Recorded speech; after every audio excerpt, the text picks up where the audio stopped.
Begin tonight with team coverage following up on yesterday's train derailment in Lynchburg. 3 tanker cars went into the James River. All were carrying crude oil. Right now, the National Transportation Safety Board is still conducting its investigation. And WSLS 10's Ananda Rochita joins us now. Tell us a little more about what you've learned, Ananda. Karen, we've been going through documents from the NTSB today, and we found out trains carrying crude oil and ethanol have been on the rise. There have been 48 fatal accidents involving trains carrying crude oil and ethanol. During a press conference today, the head NTSB investigator for the derailment yesterday didn't say if the train involved were .111 tank cars. However, those types of trains were brought up for its safety issues during a rail safety forum about 2 weeks ago. Some researchers and federal regulatory agencies say problems like handle failures can cause accidents. Since 2006, we found out 281 .111 tank cars were derailed. Well, Karen, we actually were one of the few crews that were able to get out on the water today, and we were able to look at the wreckage that you can see across the river from me up close. We'll be taking a look at some of our video from that as we move through our 90 minutes of news here in our evening newscast. But as you can see, there were 3 train cars in the river, and that's been the case most of the day today. And now one has been moved up the embankment, and they've almost got that out of the way, and it looks like then they'll start on the next 2. Meanwhile, the NTSB held a news conference earlier today. They didn't have a lot of information, but they at least told us what they're working on and what the timeline is. I'd like to bring Bree Jackson in right now to talk a little bit about that side. Bree, what have you been able to find out? Well, John, as you mentioned, the NTSB is taking over the cause of this investigation. Now, this accident happened quickly, but they plan to do a thorough investigation to figure out why those cars went off the track. Now, as you know, this accident happened about 2 p.m. on Wednesday. The preliminary report shows that the speed was not a factor. In fact, we're told that the train was traveling at about 24 miles per hour, and the actual speed in that area, the speed limit, was 25 miles per hour. John Carlin live at the scene. So, John, tell us a little bit more about what you're working on. Karen, thanks. We've had the opportunity to get out on a boat today and go up and down about 2.5 miles of the James River right here behind me, and you can see where crews right across the river right now are working on pulling those 3 tanker cars out of the river. There have been 3 there all day. One of them is most of the way up the embankment, and they've got that about out of the way, and then they'll start right in on the next 2. We don't know if that'll be something that they can handle today and tonight, or if that'll be into tomorrow. I suspect probably tomorrow. But we were able to view that tanker crash a little bit more closely from the water as we take a look at the video. And up close, you can just see the size of these cars, and you can see that these crews do have their work cut out for them. We also saw evidence of the oil downstream on the vegetation hanging in the river, and then a water tester with the James River Association showed us what he was finding as well. Cell phone video sent to us from a viewer shows the aftermath, giant clouds of black smoke, flames shooting out of those cars. You can even see flames on the water. Now, the 3 cars currently in the river carried crude oil. Investigators with the National Transportation Safety Board are on the scene now. WSLS has multiple crews there as well. We begin with Bree Jackson, who is live there tonight. So, Bree, bring us up to speed on where that NTSB investigation stands right now. Well, right now, NTSB is in the fact-gathering phase. Now, this accident happened quickly, but they plan to do a thorough investigation and figure out what caused those trains to go off the track. Now, this accident happened about 2 p.m. on Wednesday. The preliminary report shows that speed was not a factor. In fact, we're told that the train was going about 24 miles an hour, and this actual speed limit is 25 miles per hour. 13 cars went off the track, and each was carrying about 30,000 gallons of crude oil. Now, 3 cars went into the water, and CSX is removing those cars and getting them out the way as we speak. Meanwhile, NTSB has specialized teams working on several things. They're looking at the track, the mechanics of the train, the event recorder, and other factors to try to figure out what went wrong. Now, this derailment caused a large explosion in such a populated part of Lynchburg. No one was hurt, but people are definitely shaken. Today, I spoke with one woman who works close by, and she describes the moments after this accident happened. You know, you felt it shake a little bit, but it wasn't like a boom or anything. It was just a vibration. And then one of the gentlemen that actually was facing the river was like, fire on the tracks, fire on the tracks. The question now is how much of that oil is in the river and how much damage did it do? And we've had the opportunity to head out on the river today and take a look for ourselves. A bald eagle 2.5 miles downstream from the fiery derailment. an example of the wildlife the James River Association is monitoring. This is just a water sample that was taken about half a mile downstream. It's tough to tell, but this is just a clear, oily sheen of the top quarter-inch here of the water line. Rob Campbell is sampling the water. Eventually, the results will go to the EPA to be compared with other samples, all trying to determine any impact from the oil spill.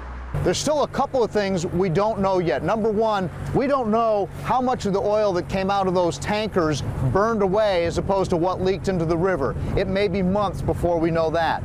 In the meantime, the other question is, with the river being high like this, is that a good thing or a bad thing in terms of distributing that pollution?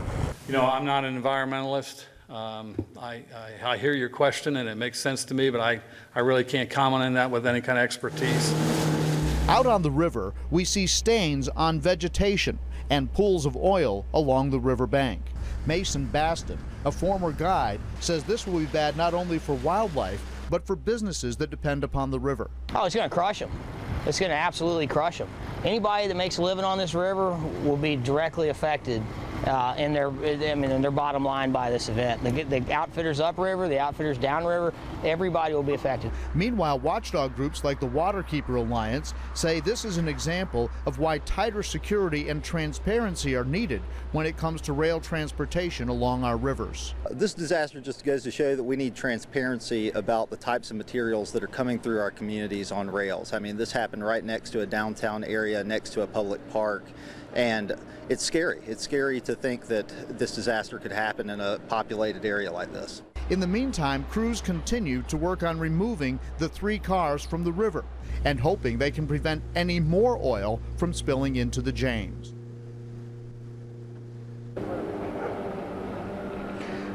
So the bottom line is, seeing that bald eagle today really brings home the fact that there is so much valuable wildlife just within a short distance of where I'm standing right now. And we'll continue to monitor the situation. The EPA said in their news conference today that it'll be 18 months before the investigation is complete. But I did talk with folks with Friends of the James River, and they say they'll be continuing to monitor the water on a daily basis. And wrapping up just a few minutes ago, the National Transportation Safety Board finished up a news conference revealing more information about the investigation into this week's train derailment in Lynchburg. We now know that according to the preliminary report, there were no mechanical problems or equipment defects with the cars that did not derail. Officials say the crew handled the train properly and there was no error on the driver's part. The NTSB continues to examine the train's equipment, the data recorders, and other information to determine the cause of this derailment. How the breach occurred, what kind of tear it is or puncture, or if it's a failure of a valve. We'll look at all that, and that'll tell us a little bit more about whether it occurred during the derailment when the car was rolling around or things are hitting it, if there were any weaknesses in the car. Right now, according to CSX, 2 train cars still need to be removed from the James River. All of them were carrying crude oil. WSLS 10's Anana Rachita explains what's happening right now as crews work to both figure out what caused the derailment and clean it up. People come to River Edge Park for views of the James River, but now cameras are pointed beyond the water, capturing shots of this rare scene. That's not a normal sound we normally hear. Amanda Fortner was one of the people who witnessed the aftermath of the derailment. It's not something you're expecting, and it was a lot of smoke and something you're hoped to be prepared for, and we were. She's used to hearing trains go by, working just a few yards away from the tracks at Amazement Square. Whenever the sounds of trains are nearby, children watch them from this 4th floor window. The center is usually packed with several hundred children, but now is closed, just like other businesses by where the derailment happened. Diva Grill is a restaurant in an area blocked off for only crews to come in. However, they've been able to stay busy with some unlikely customers. We've been in operation 24/7 since. The NTSB and CSX have made the Depot Grill their headquarters, and we're feeding them. Some of the people from the NTSB will stay here for several more days to investigate. There were about 100 rail cars involved in the derailment, and as you can see, the NTSB is still pulling some of the tanks out of the James River and moving them to a place where they can inspect them further. Officials from the NTSB say it'll take more than a year to complete their whole investigation. And for now, crews continue to work while people from across the water watch as more answers to questions about what happened are slowly unfolding. In Lynchburg, Ananda Rochita, WSLS 10. It's day 2 in the cleanup of the train derailment in downtown Lynchburg. At this point, 2 train cars that carried crude oil are still in the James River. The lead investigator with the National Transportation Safety Board held a press conference this afternoon. He says preliminary reports show the crew handled the train properly and there was no error on the driver's part. He also says at this point there are no signs of mechanical problems or equipment defects with the cars that did not derail. But crews will continue to examine equipment and data recorders. And we'll look at every single car and its performance. We'll look at every car, every dent. It's all been documented. That's done by one of our hazardous materials and tank car specialists that's here as well.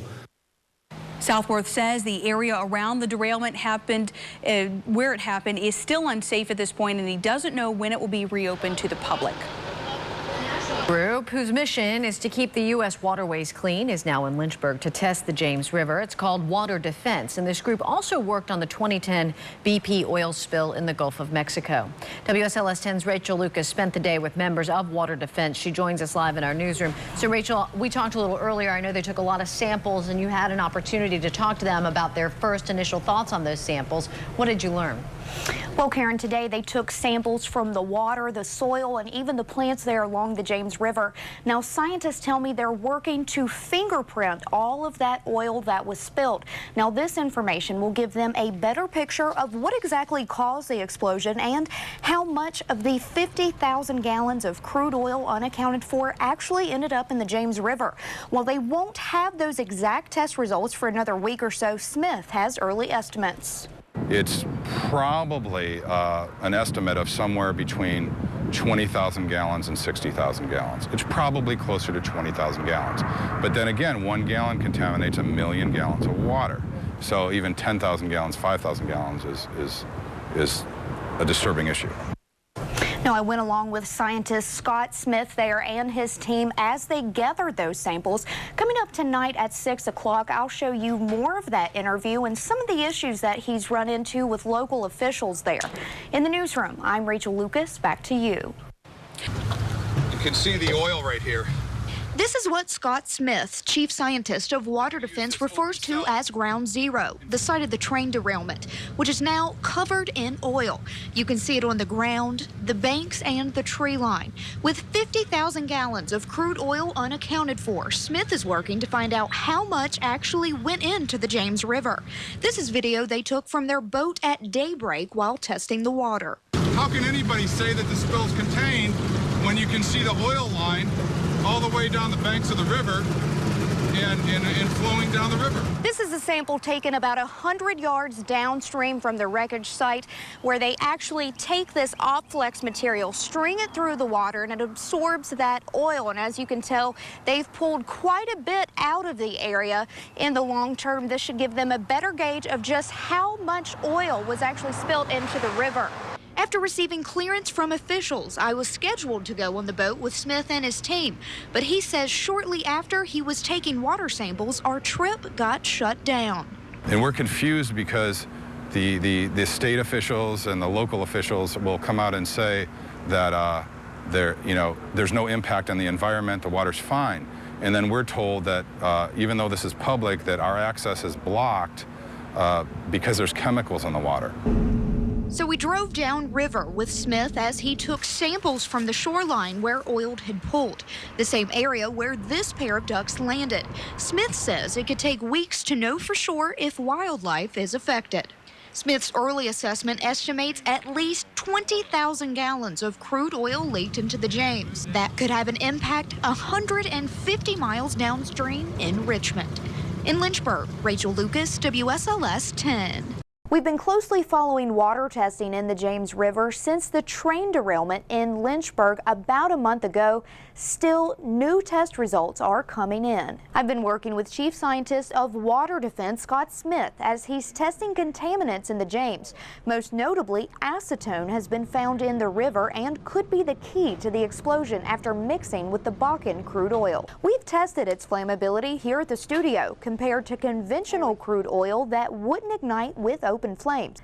In an exclusive interview with Mark Ruffalo, actor and founder of Water Defense, he says research from the Lynchburg accident has been a major turning point for these types of disasters. Virginia is a state that's well positioned in a political kind of place in the world that people pay attention, and so I was expecting that to be a very well-informed collaboration with the organizations there, as well as the government and the media, and it's pretty much, you know, thanks to you. For more of that exclusive interview with Mark Ruffalo and Chief Scientist Scott Smith with Water Defense, visit us online at WSLS.com.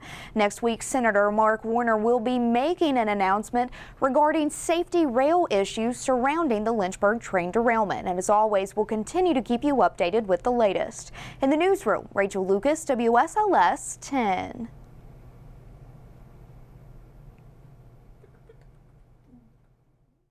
Flames 80 feet high with billowing black smoke that could be seen for miles. An unforgettable sight after this CSX train derailed in the James River. Thankfully, no one was injured, but if the cars had derailed on the opposite side of the track into nearby businesses, it could have been much worse. This explosion, killing 47 in Quebec, stemmed from the same type of oil the Lynchburg train was carrying. Lynchburg was the fourth accident to happen in 10 months. Water Defense scientist Scott Smith says typical crude oil wouldn't have caused this massive fireball. That doesn't ignite easily, and trains derail with that, and it doesn't explode, it doesn't cause fires. We wanted to know what makes Bakken different from other oil. This is a video Smith took of Bakken being fracked in North Dakota. During Smith's testing, acetone from this fracking process was found mixed in with the oil, which only makes it more flammable. Now, most people think that all oil is flammable and an explosion like this would be typical, but you've actually set up an experiment to show us otherwise. That's correct, and to my knowledge, this is the first experiment that will ever be done in the world. And number two, fuel oil is transported by rail, by truck all the time and spills. And you're going to see it in this experiment. Putting a match to it, it's like putting the match in water. And most people think that it lights easily, but it really doesn't. And after attempting to light it several times, nothing. But when we took a sample of Bakken oil, the same that spilled in Lynchburg, it lit up in flames. Smell that? It's like kerosene. We showed this video to Hollywood actor and Water Defense founder Mark Ruffalo, who Skyped with us exclusively about the result. It's flammable. What's your reaction to that? When you were seeing these explosions, it doesn't make sense that, you know, for 40, 50 years we're transporting oil in this country, and never once had these kind of incredibly volatile explosions. Now Water Defense is calling for more research on a national level. We need these energy forms, but we also need our water, and so why don't we try to find a way for these two things to live peaceably. The Department of Transportation is working with state leaders to continue testing the effects of Bakken crude oil. In Roanoke, Rachel Lucas, WSLS 10.